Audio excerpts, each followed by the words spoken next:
Assalamualaikum and very good morning. I will be the master of ceremony, the esteemed panel of judges, and last but certainly not the least, the precise timekeeper.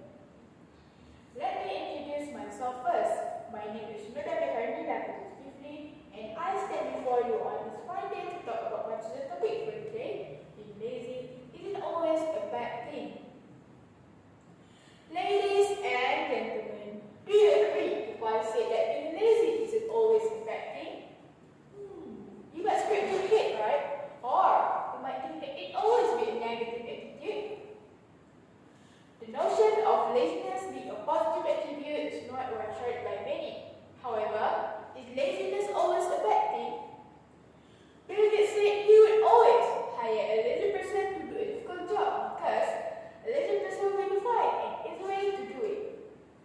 Often, lazy people find means with which to do their job efficiently and quickly because, as you might imagine, lazy people want to finish his or her work as soon as possible.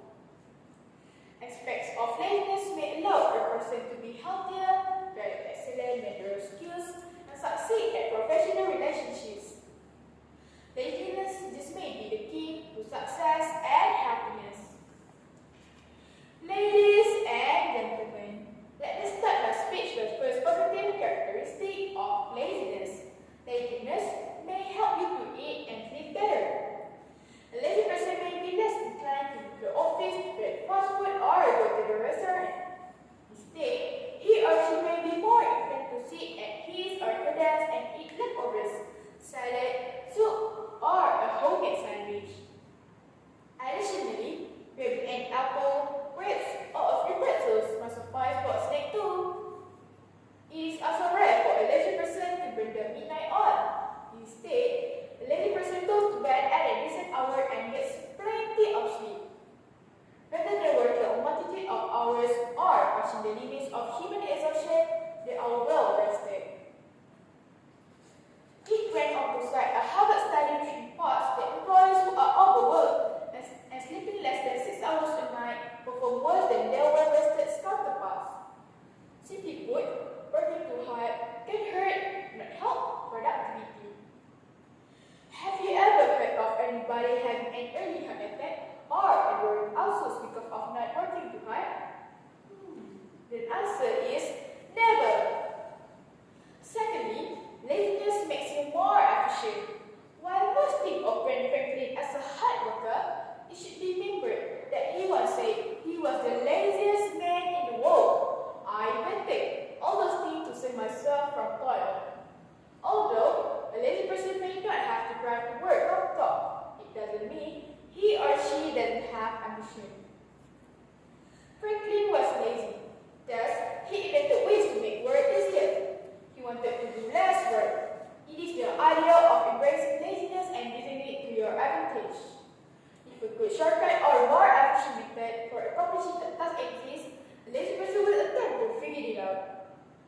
Society didn't progress from walking to houses, to trains, to cars, to airplanes because we all enjoy running long distances. Every human being possesses some natural laziness when it has led to everything from microwaves to remote controls. Ladies and gentlemen, my last point is laziness could help you to be more focused. Well, lazy people don't stress about making their bed, organizing their email, cleaning their desk, or other extraneous tasks. In turn, laziness is one to focus on assignment in order to finish it quickly and efficiently. Lazy workers occupy their minds with vital information rather than worry about irrelevant events.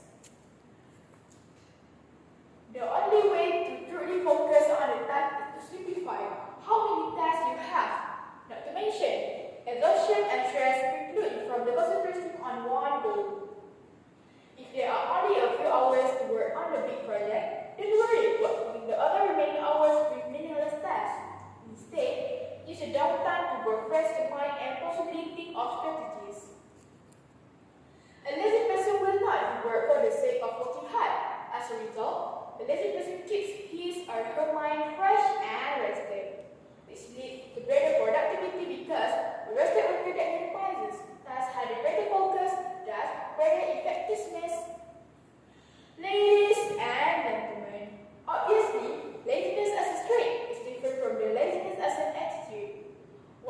shows no desire to work, refuses to live a helping hand in a relationship, takes shortcuts at work and clearly doesn't care, is a bad thing.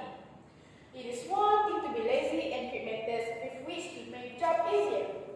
It is another thing to be lazy and refuse to do much work. To sum up, I will say that laziness could help as a mannerism can serve one role. It behooves everyone to take some tips from the lazy person. Do not further